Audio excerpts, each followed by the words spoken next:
नमस्कार, आप सभी का स्वागत है। मैं हूं आपके साथ शुभेंदु सिंह। और मध्य प्रदेश के मुख्यमंत्री शिवराज सिंह चौहान ने प्रदेश की जनता को संबोधन दिया था और उस दौरान क्या कहा, जरा वो आपको दिखाते हैं। सावधानी जरूरी है और कोविड से जंग में सबसे महत्वपूर्ण है वैक्सीनेशन। हम टीका लगवाएं। प्रधानमंत्री जी के कुशल नेतृत्व में वैक्सीनेशन का काम मध्य प्रदेश में भी तेजी से चल रहा है। प्रधानमंत्री जी फ्री में वैक्सीन हमें दे रहे हैं। मध्य प्रदेश में अब तक 75% से ज्यादा भाई बहनों को, पात्र आबादी को वैक्सीन का पहला डोज लगाया जा चुका है। लेकिन अभी भी लोग बचे और इसलिए हमारा संकल्प है कि 30 सितंबर तक हम मध्य प्रदेश की पात्र जनसंख्या को वैक्सीन का पहला डोज लगा देंगे। मेरी आपसे प्रार्थना है कि अगर अभी तक आपने वैक्सीन न लगवाई हो तो बिल्कुल देर मत कीजिए। अपने निकट के वैक्सीनेशन सेंटर पर जाइए, तत्काल टीका लगवाइए। और केवल आप ही नहीं, परिवार में अगर कोई बचा हो जो टीका न लगवा पाया हो तो अपने परिजनों को टीका लगवाएं, पड़ोसियों को टीका लगवाएं, रिश्तेदारों को टीका लगवाएं, ग्रामवासियों को टीका लगवाएं। ये आपकी भी ड्यूटी है कि कोई बिना टीके के ना रहे। और याद रखिए, केवल पहला टीका पर्याप्त नहीं है। पहले टीके के बाद दूसरा टीका लगवाना मतलब वैक्सीन का दूसरा डोज लेना भी जरूरी है। और इसलिए अगर पहला टीका लगवाने के बाद समयावधि पूरी हो गई हो तो दूसरा टीका लगवाना मत भूलिए, तभी कोविड से पूरी सुरक्षा आपको मिलेगी। वैक्सीनेशन महाअभियान 17 सितंबर को फिर होने वाला है। उस दिन माननीय प्रधानमंत्री जी का जन्मदिन भी है। उस दिन व्यापक पैमाने पर अभियान चलाकर टीके लगाए जाएंगे। मेरी आपसे प्रार्थना है, आपके गांव में, आपके मोहल्ले में, आपके वार्ड में अगर कोई रह गया हो तो खोज कर कन्वेंस करके टीके लगवाएं। एक निवेदन और कर रहा हूं, तीसरी लहर का खतरा अभी तक टला नहीं है। पॉजिटिव केस कोविड के लगातार आ रहे हैं और इसलिए मास्क लगाना, दूरी बनाए रखना, त्योहारों में संयम का पालन ये अत्यंत आवश्यक है। लगातार मध्य प्रदेश में हम लगभग 75,000 टेस्ट रोज कर रहे हैं। लेकिन एक दिक्कत आ रही है, कुछ लोग टेस्ट के लिए सैंपल देने से इनकार कर रहे हैं। ये बिल्कुल ठीक नहीं है। याद रखिए, कोविड का संक्रमण फैलने का पता करने का एक ही तरीका है कि हम टेस्ट अधिकतम करते रहें। उसके लिए सैंपल जरूरी है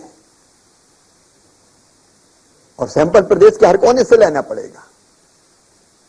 इसलिए कृपया करके सैंपल लेने अगर टीम आए तो इनकार मत कीजिए। सावधानी में ही सुरक्षा है।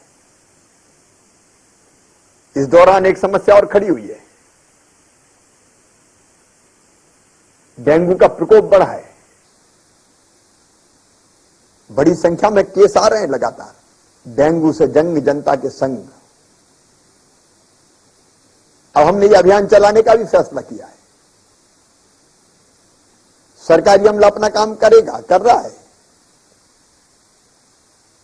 फॉगिंग, लार्वा नष्ट करना, स्वच्छता, जहां जल भराव है वहां दवाई डालना, वो काम शासकीय अमला करेगा।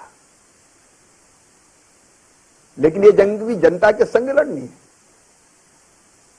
तो मेरी आपसे अपील है कि आप कम से कम अपने घर में, अगर कहीं 7 दिन हो गए हो पानी भरे हुए, 7 दिन से ज्यादा जल का जमाव ना होने दें। पानी की टंकी में, बर्तन में, गड्ढे में, कूलर में अगर कहीं भी पानी भरा है तो तत्काल उस पानी को खाली करवाएं। गड्ढे इत्यादि में दवा डाली जा सकती लार्वा मारने की।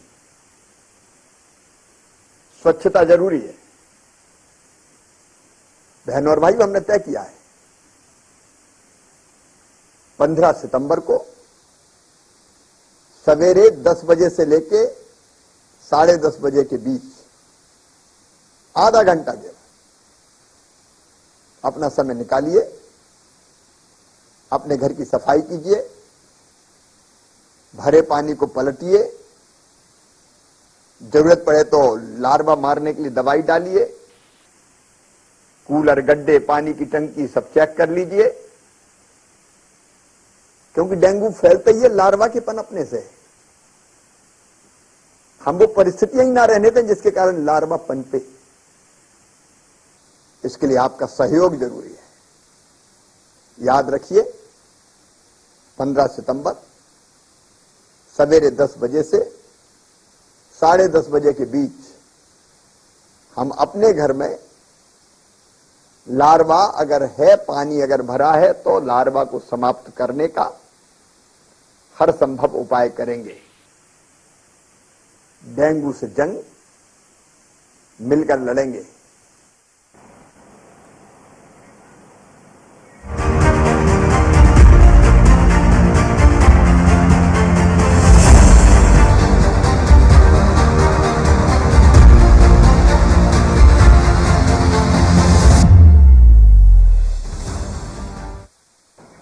कोरोना की तीसरी लहर की आशंका के बीच वैक्सीनेशन अभियान की रफ्तार धीमी पड़ती जा रही है। बात करें छत्तीसगढ़ के रायपुर की, तो यहां कुछ ऐसे ही हालात हैं।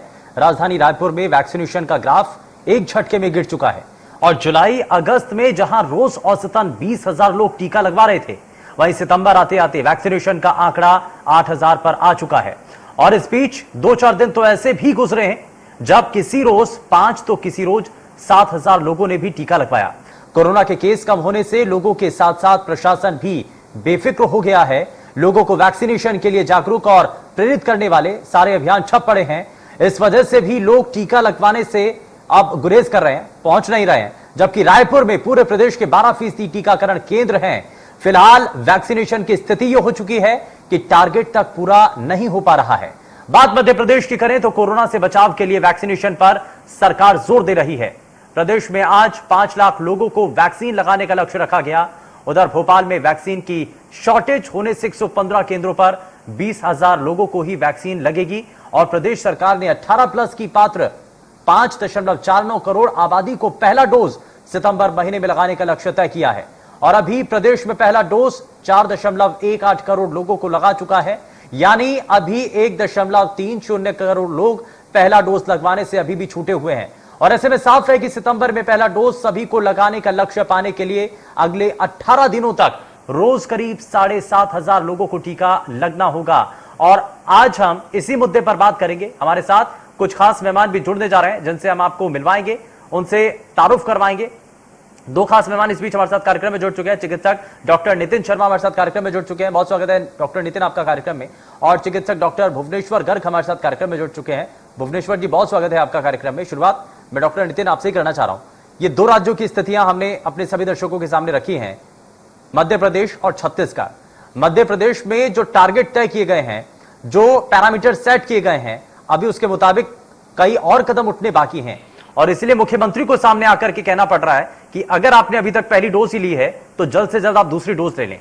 मुख्यमंत्री को आकर के जनता को समझाना पड़ रहा है कि भ्रम के जाल से आप बाहर निकलिए, वैक्सीन जरूर लगवाइए।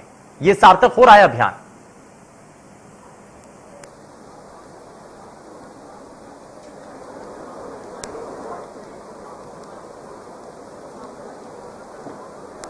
जी, डॉक्टर नितिन मुझे सुन पा रहे हैं? डॉक्टर नितिन शर्मा मेरी हाँ आवाज हाँ आ रही है आवाज, बोलिए। सर मैं एक बार फिर से अपना सवाल दोहरा देता हूं। मेरा सवाल यह है जी कि जी आ रही है आपके आवाज। दोनों प्रदेशों की हमने स्थिति सभी के सामने रखी है। छत्तीसगढ़ जी, में जी, क्या हो जी। रहा है, मध्य प्रदेश में क्या हो रहा है, तो ऐसे में अभी क्या और कदम उठने बाकी हैं? जनता को हम कैसे जी, प्रेरित जी। करें कि वो वैक्सीनेशन सेंटर तक पहुंचे, वो वैक्सीन जरूर लगवाएं?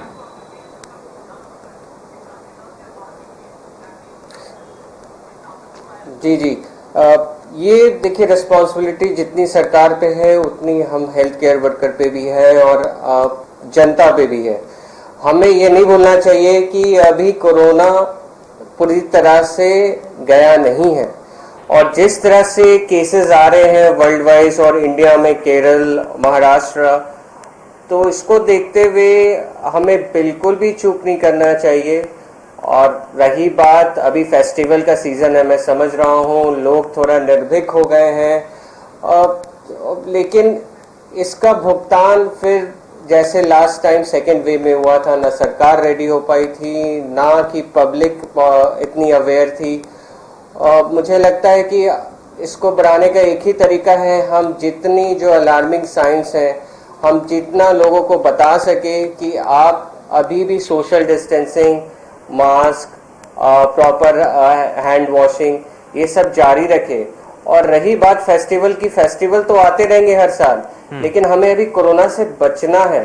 अभी कोरोना बुरी तरह से निकली नहीं है, और जिस तरह से थर्ड वेव की बातें आ रही हैं वो चिंताजनक है, उसको लाइटली नहीं लेना चाहिए। और कोशिश तो यही है हमारी कि जितने भी मरीज हमारे पास आते हैं एज एन इंडिविजुअल, सबको हम कोशिश करते हैं ये चीज़, इस बात को बताने की कि आप जिनका भी शेड्यूल, जिनका भी फर्स्ट डोज नहीं लगा है या बूस्टर डोज पता है, कि जल्दी से जल्दी आप लगाइए। और त्योहार में इन सब चीज़ों से, जमाव से, कोई भी मैरिज पार्टी, इन सब चीज़ों से आप अभी भी बचे रहें। तो मेरा यही सलाह होगा कि बिल्कुल ही सभी पूरी जनता से यही सलाह होगी मेरी कि प्लीज़ आप बिल्कुल निर्भीक ना हो जाए, केयरफुल रहें और अवेयर रहें कि अभी Covid third wave round the corner है। बिल्कुल तीसरी लहर का अंदेशा है, और इससे पहले हमें अपनी तैयारियों को मुकम्मल करने के लिए समय दिया गया है। मैं जरा जल्दी से रिएक्शन लेना चाहता हूं डॉक्टर गर्ग आपसे। ये कोरोना बड़ा शातिर है, ये रूप बदलता है, रंग बदलता है, और बड़े शातिर अंदाज में ये हमला करता है। हमने देखा कि पहली लहर जब अब आई थी, उसके बाद धीरे धीरे केसेस कम हुए, लोग लापरवाह होते चले गए, और अचानक से दूसरी लहर आती है। और अभी भी ये कुछ ऐसा ही नजर आ रहा है। कोरोना संक्रमण का थोड़ा सा ग्राफ कम हुआ है, लोग निश्चिंत हुए हैं, बेफिक्र हो चुके हैं, लापरवाही बरतने लगे हैं, और इसलिए कहा जा रहा है कि तीसरी लहर की आशंका है। तो इस भ्रम जाल में हमें नहीं फंसना है। बिल्कुल ठीक बात है सुरेंद्र जी, और जिस तरह से हम लगातार बात कर रहे हैं, आप लोग भी लगातार इस विषय को उठा रहे हैं, तो ये बहुत ज्वलंत समस्या है कि देखिए, कोई भी वायरल संक्रमण जो होता है वो लगातार अपने रूप बदलता है, इसी को म्यूटेशन कहते हैं। और हम जितने म्यूटेशंस देखेंगे, मतलब उतनी ज्यादा संक्रामक पावर उसकी बढ़ती जाएगी। आइडियली इसको लोगों की इम्यूनिटी के साथ धीरे धीरे निस्तेज होकर खत्म हो जाना चाहिए, जो एक सामान्य वायरस के थमने की प्रक्रिया होती है। किंतु दुर्भाग्यवश ये वायरस बहुत तेजी से म्यूटेशन कर रहा है, साइज में बड़ा है, इसलिए लगातार सब जगह फैलता जा रहा है लोगों की लापरवाही की वजह से। अभी हमने देखा कि एक पातालकोट की स्टोरी छपी थी कि चूंकि पातालकोट में रहने वाली जनजातियां बाहर की दुनिया से अछूती रहती हैं, तो वहां इसका संक्रमण नहीं पाया गया। मात्र 2 लोगों में संक्रमण मिला और उनमें भी ट्रेवल हिस्ट्री मिल गई। तो ये कितना सटीक सा नियम है कि हमारी ही लापरवाही से, जनता की लापरवाही से, शासन की एक तरह से मैं कहूं कि ढीला पोली से एक व्यवस्था खराब होती चली गई।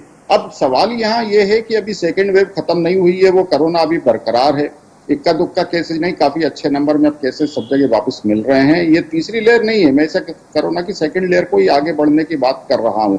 इस सेकंड लेयर के साथ अब हम मौसमी बीमारियों का जो जानलेवा चक्र देख रहे हैं, मलेरिया, डेंगू का, क्योंकि आपके शरीर में रेजिस्टेंस बेहद कम हो गया है, कोरोना की वजह से हो, वैक्सीन के आने वाले समय की जब समीक्षा होगी उसके दुष्प्रभावों की, तो उसका रिएक्शन हो, या जो भी हो, जैसे हम लगातार बात कर रहे हैं कि आने वाले समय में कोविड वैक्सीन लगे लोगों के शरीर में आरबीसीज का, डब्ल्यूबीसीज का, प्लेटलेट्स का साइज और उनका शेप बिगड़ता हुआ देखा जाएगा। इसका अर्थ है कि जितने भी वेक्टर बॉर्न डिसीज हैं जो हमारे ब्लड सेल्स के ऊपर काम करती हैं, मलेरिया लाल ब्लड सेल्स को नष्ट करता है, डेंगू और दूसरी चीजें प्लेटलेट्स को नष्ट करती हैं, डब्ल्यूबीसी हमारे रेजिस्टेंस को के लिए लड़ने का काम करती हैं।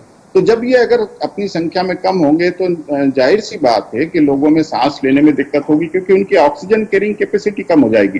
डब्ल्यूबीसी कम होंगे तो उनके अंदर इन्फेक्शन बढ़ने लगेंगे, क्योंकि वो लड़ाई लड़ नहीं पाएंगे। प्लेटलेट्स कम होंगे तो लोगों में ब्लीडिंग होने की संभावनाएं होंगी। तो इस तरह से शिवेंदु जी, जो लगातार हम देख रहे हैं कि ये व्यवस्थाएं और बिगड़ेंगी। मौसमी बीमारियों के साथ लोगों को बेहद जागरूक रहने की जरूरत है, प्रशासन को बेहद सख्त होने की जरूरत है। और जिन लोगों को कम से कम एक टीका लग चुका हो, मैंने पहले भी कहा कि हमको कम से कम एक टीका सबको लगाने का कोई भी एक कानून बनाना चाहिए कि बिना एक टीका लगे आप बाहर नहीं निकलेंगे घर से। देखिए अभी सब लोग लगाने पहुंच जाएंगे। तो इस व्यवस्था को आगे बढ़ाना एक चीज तो साफ है कि हमें जो है इस भ्रम जाल में नहीं आना है कि कोरोना का जो ग्राफ अगर कम हो रहा है तो हम ये ना मान करके चलें कि संक्रमण खत्म हो चुका है, क्योंकि ये अभी भी बरकरार है। और इसी को लेकर के डॉक्टर नितिन शर्मा, मेरा सवाल भी इसी से जुड़ा हुआ है कि ये कुछ कारण तो हमें बताए हैं डॉक्टर गर्ग ने कि अगर ये कोरोना का संक्रमण हम इसके प्रभाव को कम मान करके चलते हैं, लापरवाही बरतते हैं, तो ये किस किस रूप में और भी मुश्किलें खड़ी कर सकता है। डेंगू, वायरल फीवर, ये कुछ इस तरीके की परेशानियां जो कि इस वक्त आ चुकी है और हमारी इम्यूनिटी को कमजोर और भी ज्यादा कर रही है, हमारे शरीर को कमजोर कर रही है, हमारे शरीर के ऊपर अटैक कर रही है। तो इसलिए ऐसे समय में हमें बहुत हद तक वैक्सीन का सहारा लेना चाहिए। ऐसे में हमें लोगों के मन में उत्साह बढ़ाने के लिए हमें क्या करने की जरूरत है? सरकार इसके लिए मेगा वैक्सीनेशन ड्राइव चला रही है, क्या ऐसे ही ड्राइव चलाने की और भी जरूरत है?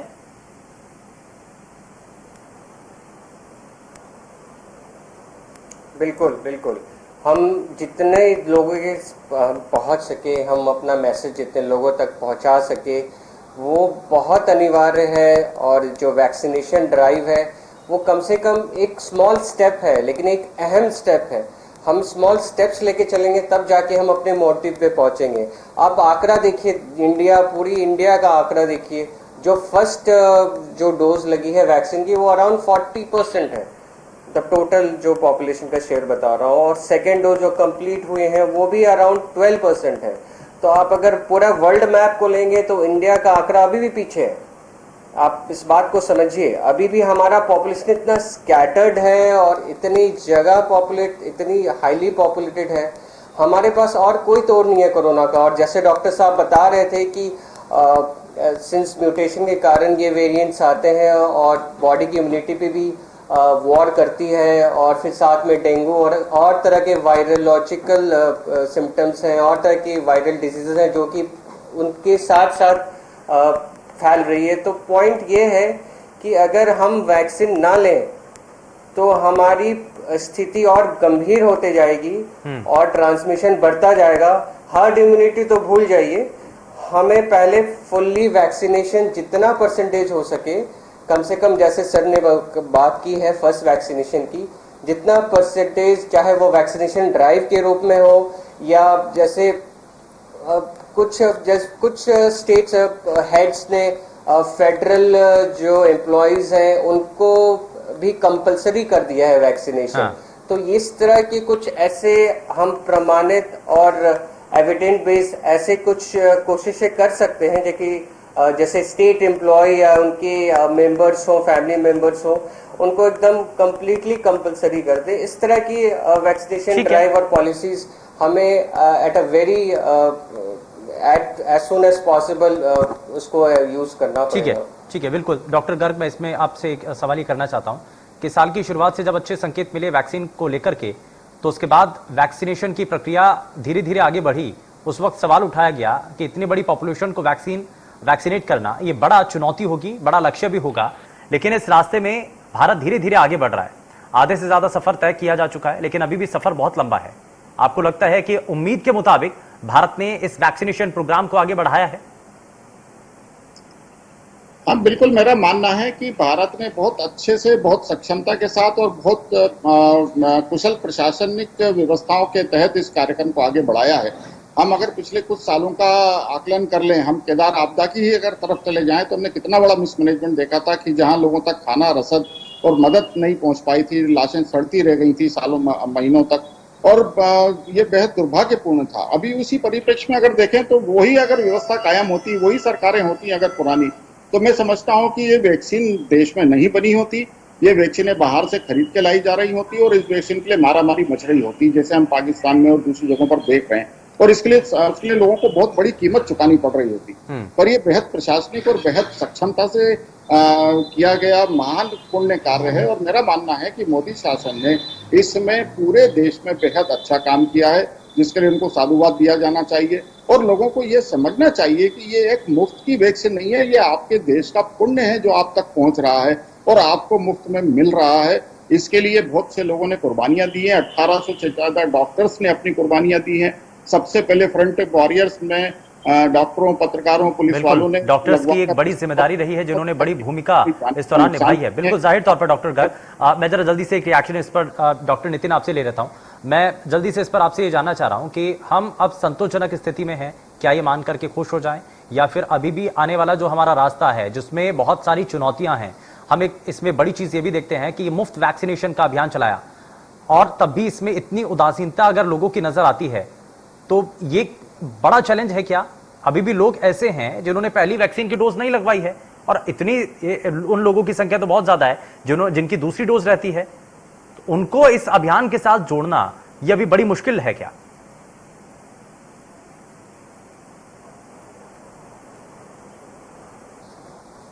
मुझे नहीं लगता ये इतनी मुश्किल है अगर हम कोशिश करें वैक्सीनेशन ड्राइव और मैसेजेस के थ्रू, क्योंकि हमें ये समझना है कि अभी कोरोना प्रॉब्लम अभी गया नहीं है, और ये ऐसी डिजीज़ है जिसका अभी भी कितना लॉन्ग टर्म इफेक्ट्स होगा नोबडी नोज।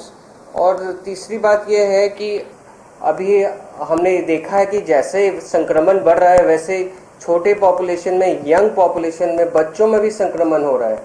तो हमें इस चीज़ को इतनी गंभीरता से लेनी पड़ेगी कि अभी वैक्सीन का डर, अभी कोरोना का डर गया नहीं है। वैक्सीनेशन जितना कर सके उतना अच्छा है, वही अभी एक प्रोटेक्शन है, एक कॉन्क्रीट प्रोटेक्शन है हमें इस डिजीज़ के अगेंस्ट। जितना वैक्सीनेशन करें, जितना बूस्टर डोज लगाएं, क्योंकि अभी तो हम वैक्सीनेशन बिल्कुल इस समय हमें संभल करके चलने की जरूरत भी है। बिल्कुल जाहिर तौर पर ये बड़ी महत्वपूर्ण चीजें आपने बताई हैं, साझा की हैं। बहुत शुक्रिया दोनों ही खास मेहमानों का कार्यक्रम में शामिल होने के लिए। लेकिन वैक्सीनेशन के इस अभियान में और भी ज्यादा तेजी लाने की जरूरत है ताकि ज्यादा से ज्यादा लोगों को वैक्सीनेट किया जा सके।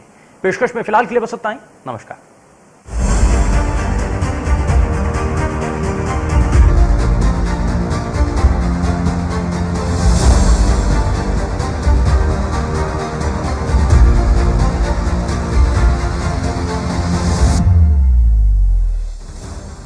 मध्य प्रदेश छत्तीसगढ़ की हर खबर सीधे आपके मोबाइल फोन पर, सोशल मीडिया के हर प्लेटफॉर्म पर है। इंडिया न्यूज मध्य प्रदेश छत्तीसगढ़, अभी सब्सक्राइब करें हमारा चैनल और पाएं मध्य प्रदेश छत्तीसगढ़ की पल पल की खबर।